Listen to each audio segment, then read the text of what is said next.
Olá, criptomaníacos! Bitcoin e Ethereum estão formando escadas em direção ao céu. Hoje vamos fazer análise gráfica sobre esses dois principais criptoativos do mercado para que você não perca essa subida. E vamos falar também sobre o curioso caso do querido hacker, responsável pelo maior roubo da história do DeFi, ou seja, das finanças descentralizadas. Logo após a vinheta.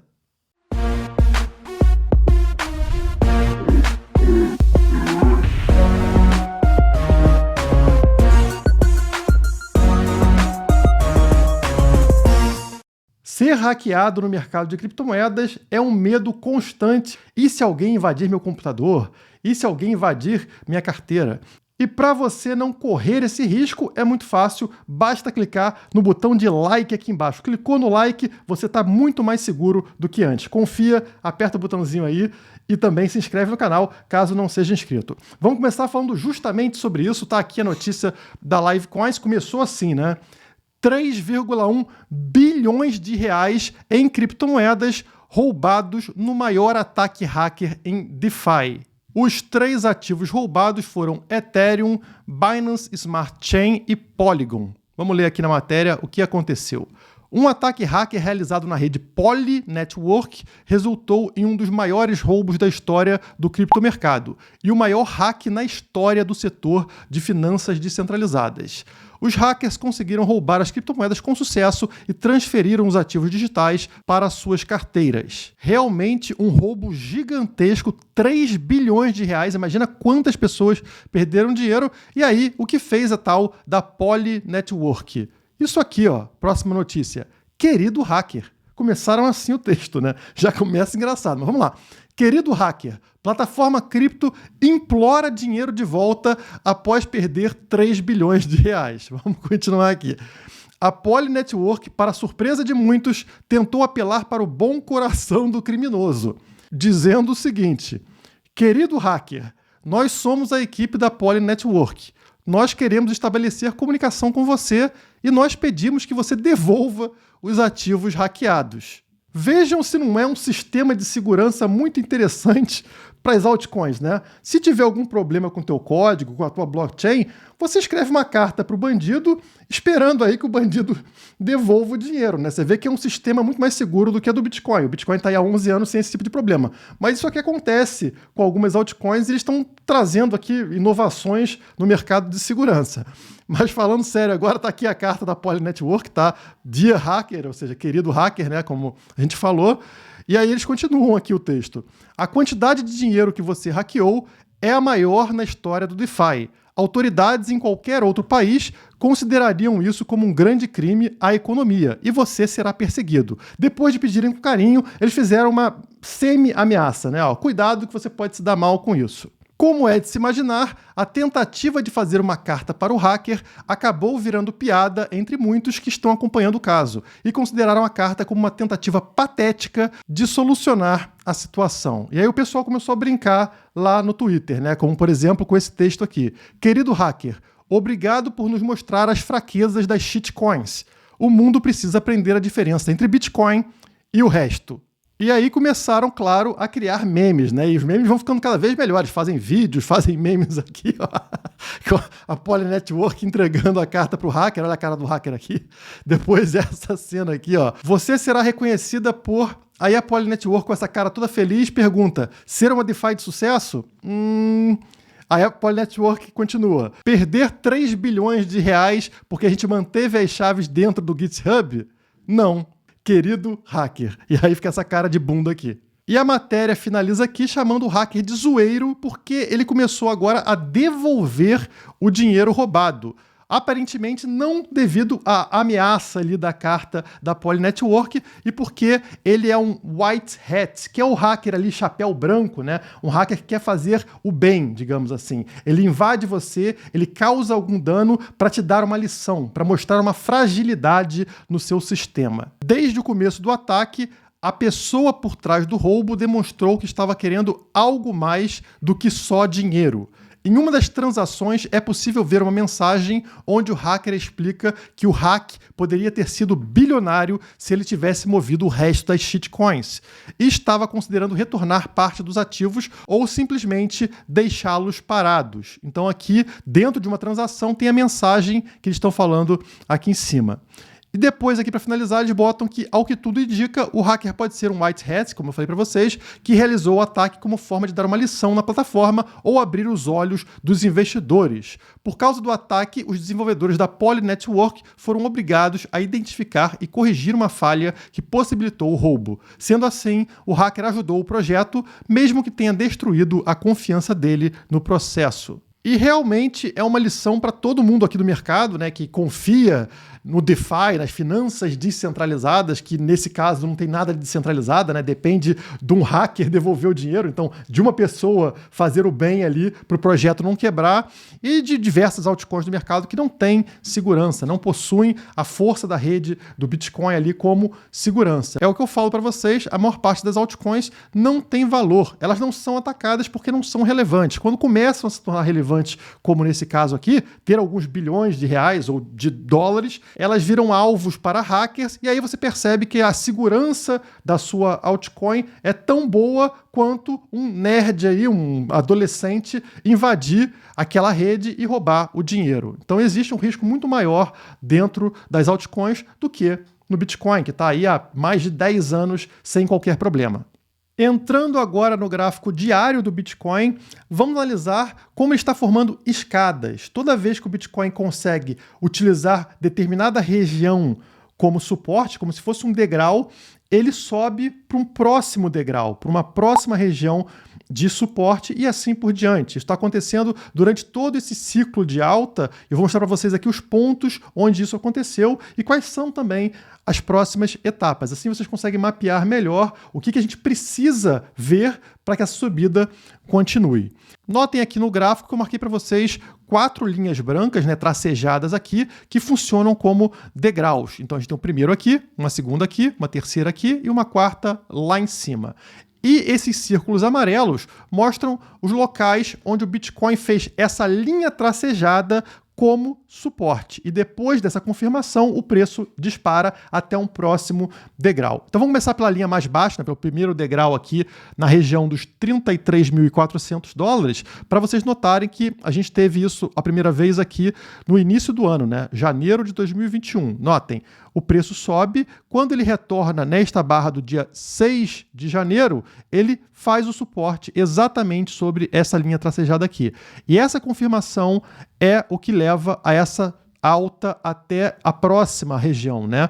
Mais para frente, a gente observa a mesma coisa. Depois de várias vezes tentando fazer essa linha de baixo como suporte, não conseguindo, falhando nisso, o Bitcoin finalmente faz isso no dia 3 de fevereiro. Na hora que ele encosta aqui, formando um suporte sobre essa linha branca tracejada aqui, ele dispara novamente para uma próxima região. E dessa vez, ao contrário das vezes anteriores, ele faz esta segunda linha tracejada como suporte, exatamente no dia 7 de fevereiro. E é a partir daqui que ele dá uma outra disparada. Notem que nas vezes anteriores isso não aconteceu, tá? O preço chegou a passar desse degrau aqui, né, desse suporte, mas na hora que ele voltou, não fez esse degrau como suporte. Ele afundou nessa vez e na segunda vez a mesma coisa, afundou. Já nessa terceira vez, aí sim, finalmente, no dia 7 de fevereiro, faz essa região, né, usa esse degrau aqui como suporte e aí o preço dispara, sobe, quando volta para onde? Exatamente no terceiro degrau, tá vendo? Nesse círculo amarelo aqui, para justamente aqui. E na hora que faz isso, o preço, mais uma vez, dispara até a próxima região. Notem aqui, ele sobe, quando ele desce e faz esse quarto degrau como suporte, ele dá o outro pump. Notaram como funciona como uma escada? E aí depois ele desaba, mas no dia seguinte ele faz esse terceiro degrau mais uma vez como suporte. O que acontece? Preço dispara outra vez. Quando cai, fura o nosso quarto degrau, mas no dia seguinte faz o quarto degrau como suporte para aquela última subida que levou até a alta histórica. Estão vendo aqui? Beleza, depois afunda aqui, como a gente percebe, voltando até o fundo do poço recente, lá nos 29 mil dólares, né? Eu não marquei aqui para não ficar muito poluído, mas notem que toda vez que o preço conseguia fazer esse primeiro degrau como suporte, como aconteceu nesse momento aqui, o que aconteceu com o preço da sequência? Dispara até o próximo degrau. Mesma coisa aqui na frente, estão vendo? Faz esse primeiro degrau como suporte, preço dispara até o próximo degrau. Nesse momento aqui, não faz e o preço desaba. Isso só volta a acontecer nesse próximo círculo amarelo aqui, logo após o fundo do poço, né? O preço sobe, quando ele retorna aqui no dia 24 de julho, ele para exatamente, né? Ele faz um suporte exatamente nesse primeiro degrau e aí ele sobe para o próximo degrau aqui em cima. Vai lá em cima quando volta para onde? Para exatamente nosso segundo degrau aqui, que ganha aquele impulso para chegar no terceiro degrau, que é onde a gente está agora. O preço foi lá em cima, chegou próximo dos 47 mil dólares, recuou, parou onde? Parou aqui sobre o terceiro degrau, que está nos 45 mil dólares, né? E agora está voltando a subir. Estamos no momento em 46.200 dólares. Muito próximos de fazer a mesma configuração das duas ocasiões anteriores que levaram a uma alta em direção ao quarto degrau. Onde está posicionado o quarto degrau, Guilherme? 51.638. Então é uma grande subida aqui em direção a esse quarto degrau, que será claramente uma região de resistência. O momento atual, esse momento que a gente está passando agora, já é um ponto de resistência, se vocês notarem aqui atrás no gráfico. Estão vendo esse ponto aqui? Ó? Este ponto aqui? É uma região clara de resistência, que vai ali desde os 47 até os 48 mil dólares. Tá? Então, entre um degrau e outro, nós temos uma resistência ao redor dos 47 mil dólares. Isso faz muito sentido se a gente olhar para este próximo gráfico aqui, onde vocês notam as regiões de Fibonacci marcadas nessas linhas azuis. Notem onde está a região 0,5 da Fibonacci, justamente nos 47 mil dólares. Então é uma clara região de resistência. Percebam como é importante aguardar o rompimento desses 47 mil dólares aqui antes de entrar de cabeça, caso você não esteja 100% comprado, né? Se está pensando em comprar Bitcoin agora, não faz sentido comprar nos 46 e pouco se você tem uma resistência aqui na Fibonacci exatamente nos 47 mil dólares. O rompimento dessa região levaria o preço até esta região 0,618 da Fibonacci, que é onde? 51.236 dólares. Esse número não é estranho. Vamos voltar no meu gráfico lá. 51.600 dólares. Olha aqui. Justamente nosso próximo degrau. Tá tudo encaixado, tá? O quarto degrau aqui é a próxima região da Fibonacci. Então, aguardem um rompimento dos 47 mil dólares para termos uma garantia maior de que o preço vai buscar essa região dos 51 mil dólares aqui em cima. Outra coisa que a gente nota nesse gráfico aqui é o seguinte, esta região, esse terceiro degrau aqui nos 45 mil dólares, ele também não está aqui à toa. Se a gente abrir as médias móveis, deixa eu abrir as três médias móveis principais, 50, 100 e 200, como vocês já estão acostumados. Olha onde está esta linha vermelha, que é a nossa média móvel de 200 dias. Está justamente em cima da linha tracejada branca. Então é a mesma região, aqui nos 45 mil dólares. Perder esse suporte, perder o suporte da média móvel de 200 dias e também dessa minha linha tracejada, do terceiro degrau, vai fazer o preço desabar até o próximo suporte, que é aqui, ó. Estão vendo aqui, onde era a resistência? Exatamente nos 42 mil dólares. E o que a Fibonacci nos fala sobre a região dos 42 mil dólares? Vamos ver lá. Tá aqui, ó, 42 mil dólares é justamente a região Fibonacci abaixo da atual, né? Retornaria para o 0,382 da Fibonacci, 42 mil e pouco. Então, no caso de um recuo, essa seria a minha região de compra, né? Eu estou na expectativa de uma queda até aqui para fazer uma entrada maior. Ainda falando sobre as médias móveis, deixa eu voltar aqui, notem como esta linha verde está subindo e esta linha branca está caindo. A linha verde é a média móvel de 50 dias. A linha branca é a média móvel de 100 dias. Quando a linha verde, a média móvel mais rápida, cruza para cima da linha branca, que é a média móvel mais lenta, isso é um sinal positivo para o mercado. No curto prazo, as pessoas estão mais positivas do que no longo prazo, ou seja, estamos apontando para cima. Este cruzamento é o Golden Cross, né, um cruzamento de ouro, que indica otimismo de mercado, geralmente associado a um crescimento de preço. E a gente deve ver esse cruzamento acontecendo aqui muito em breve, né? Nos próximos dias ou nas próximas semanas vai acontecer esse cruzamento, reforçando esse movimento de alta que a gente está vendo. E para facilitar essa análise, vamos identificar aqui no gráfico quais foram as vezes que este cruzamento aqui, né, esse Golden Cross, aconteceu. Quando esse cruzamento, exatamente esse, né, do 50 com 100 aconteceu, o que a gente viu no preço? Então, deixa eu tirar primeiro esses indicadores para não confundir e abrir o outro indicador aqui, que são essas linhas. Toda vez que tiverem essas linhas douradas na vertical, significa que aconteceu um Golden Cross, tá? Então já está mapeado aqui para vocês e notem que eu quero olhar somente para períodos de bull run como o atual, né? Então, nossa bull run começou aqui no fundo do poço de março e a gente teve 2 Golden Cross a partir daí. Um primeiro aconteceu aqui no dia 21 de maio. E o que a gente teve a partir daí? Bom, ele aconteceu, o preço estava aqui, né? Então, a partir dali, o preço lateralizou até que em julho ele finalmente teve um pump. Então, foi positivo o cruzamento. Mais para frente, a gente teve esse cruzamento nesse dia aqui de 27 de outubro, pelo jeito, né?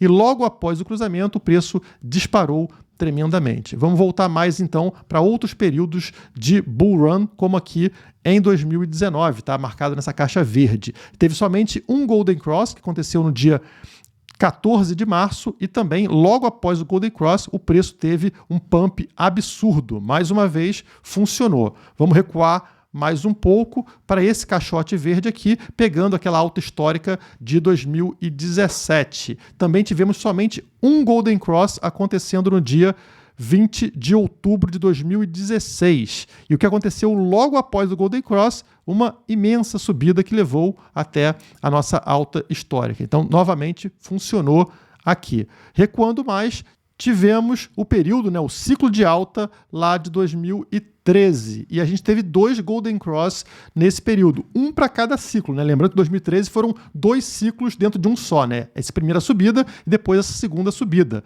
E olha só o que acontece. Justamente os Golden Cross meio que marcam esses momentos, né? O primeiro aconteceu aqui no dia 15 de dezembro ou 16 de dezembro de 2012, logo na sequência o preço tem uma tremenda alta, como vocês podem notar aqui. E aqui na frente a gente teve no dia 3 de setembro outro Golden Cross, o preço lateraliza, depois tem uma queda, como vocês podem notar aqui, né? Foi algo estranho que não aconteceu nos outros Golden Cross, e logo na sequência ele dispara para finalmente atingir a alta histórica daquele ciclo.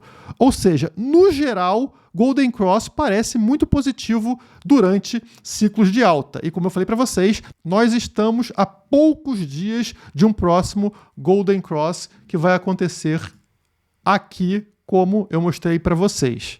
Mas nem tudo são flores. Quem acompanha o canal sabe que eu trouxe aqui uma possibilidade dessa subida ser falsa, ser uma armadilha para a gente. Vocês lembram? Foi no vídeo que está aí na tela. Que tal o Bitcoin subir só para a queda doer mais? Nesse vídeo eu mostro para vocês aqui um indicador, que é essa linha azul, que é a média móvel de 365 dias.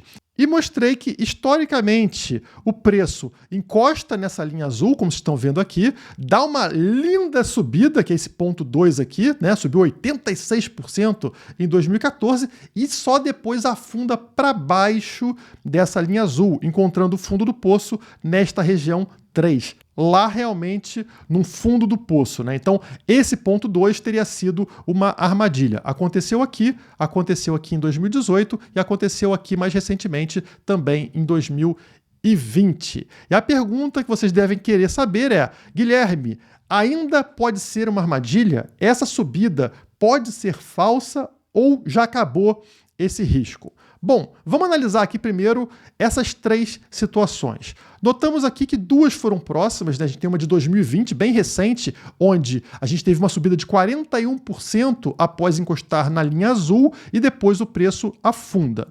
Já a outra, de 2018, a gente vê que depois de encostar na linha azul, o preço sobe 54% antes de afundar.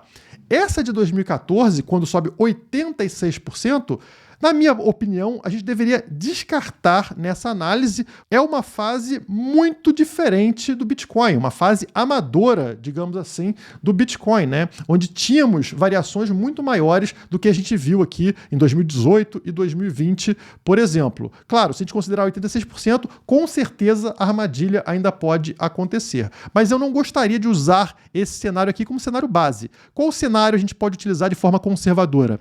O segundo maior, esse aqui de 2018, onde a gente teve uma subida de 54% antes da queda, né? Antes da armadilha ser ativada. E onde o preço chegaria a partir deste toque recente que a gente teve na linha azul, na média móvel de 365 dias. É isso que a gente vai ver novamente aqui no nosso gráfico diário. A linha azul está aqui, tá? É a média móvel de 365 dias. A gente encontra ela exatamente aqui, ó, como vocês estão vendo, exatamente como aconteceu nas vezes anteriores, né? Encontra aqui esse toque no dia 21 de julho de 2021. E a partir daí, como seria esperado e como eu trouxe para vocês aqui no canal, o preço dispara. Olha que maravilha, ó. Disparada de preço lá para cima. Mas onde seria 54% a partir do fundo? Vamos trazer nossa régua aqui e medir, né? Deixa eu trazer aqui um ímã também, para não ter erro. Esse foi o fundo encontrado, subindo aqui 54%. Onde é que vai 54%?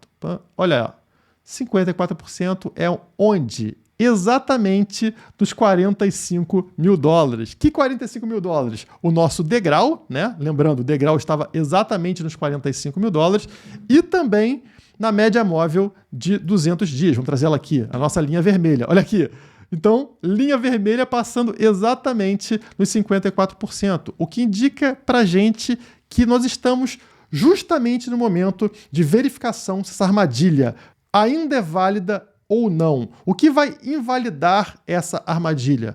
O preço realmente fazer um suporte nesse terceiro degrau aqui dos 45 mil dólares, né? Fazer um suporte nesta linha vermelha aqui da média móvel de 200 dias e subir. Se ele sobe a partir daqui, essa armadilha tende a enfraquecer. A chance dela ainda acontecer é muito baixa. Já se a gente perde esse suporte aqui dos 200 dias, perde o nosso terceiro degrau, a chance da armadilha acontecer aumenta. Ela continua valendo. Mas vamos ser otimistas e considerar aqui que o Bitcoin realmente faça um suporte sobre a média móvel de 200 dias, né, nessa região dos 45 mil dólares, e continue a subir a partir daqui.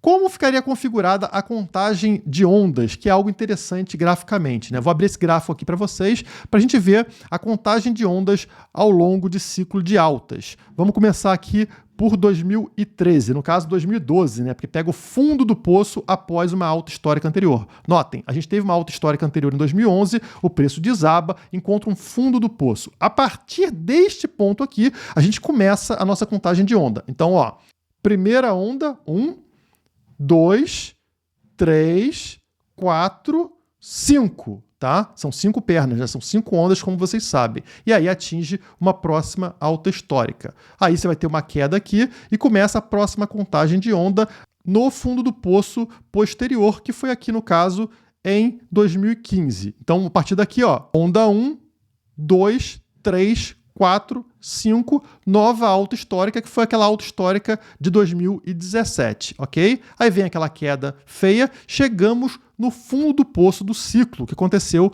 lá em 2018. A partir daqui, começamos a contagem de ondas deste novo ciclo que a gente está vivendo. Então, vamos lá. 1, 2, 3, 4, que teria sido esse fundo do poço dos 29 mil dólares que a gente acabou de passar, e estaríamos subindo nesta quinta onda aqui, que vai lá na estratosfera. Então, olha que interessante, se realmente a gente confirmar esses 45 mil dólares como suporte, a tendência é que a contagem de ondas desse ciclo fique assim, né? Portanto, teríamos uma última pernada de alta bem forte lá para aqueles valores que a gente sabe, né? Eu já trouxe esses valores em outros vídeos anteriores, quando a gente fala de stock to flow, né? Valores superiores a 100 mil dólares por Bitcoin. Então, olhem que interessante, né? Esse cenário é muito positivo caso a gente confirme aí a média móvel de 200 dias como suporte. E para fechar esse vídeo com chave de ouro, vamos falar de Ethereum, porque Ethereum está seguindo o mesmo padrão de degrau, né? Subindo ali em direção ao céu. Starway to Heaven, quem gosta aí de rock. Então vamos para Ethereum, tá aqui, como vocês podem perceber. A gente já tinha essas marcações no gráfico anterior, né? O fundo duplo aqui, como vocês sabem. Essa altura eu falei para vocês que a gente subiria até essa próxima resistência dos 2.900 a 3.000 dólares. Aconteceu e agora a gente está no meio do caminho aqui para um outro degrau. Mas vamos fazer o mesmo que a gente fez com o Bitcoin. Nota nesse primeiro momento aqui como a Ethereum, depois de várias falhas aqui, finalmente faz esse degrau como suporte. A partir daqui tem uma disparada até um próximo degrau e mais uma vez, ó, faz ele como suporte nesse momento e aí você tem mais uma disparada até o próximo degrau. Mais uma vez, quando consegue fazer ele como suporte nesse momento, dispara até a alta histórica lá nos 4.300, 4.400 dólares, tá?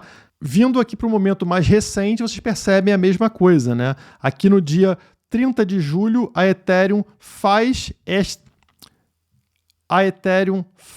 esse degrau aqui como suporte, a partir daqui dispara até um próximo degrau. Sobe, afunda e aí encontra o suporte no próximo degrau. Nesse momento aqui, dia 9 de agosto. E a partir daqui disparou mais uma vez. Qual é a tendência? Buscar este degrau aqui em cima nos 3.500 dólares, tá? Vai servir como resistência, como serviu aqui no passado, né? E somente um rompimento desse degrau e formar um suporte nele, como aconteceu aqui atrás, é que vai gerar uma próxima subida. Então, agora também estou otimista com relação ao Ethereum. Estou esperando aqui que suba desses 3.200 dólares até a região dos 3.500 dólares até sofrer resistência. Lembrando que, assim como no Bitcoin, nós temos uma resistência intermediária exatamente no ponto atual. Tá vendo? 3.200 dólares, olha lá no passado. Esta região aqui, tá vendo? Que já foi suporte lá atrás, foi suporte aqui também, ó, em maio, e agora está servindo como resistência. É importante romper esses 3.200 para a gente buscar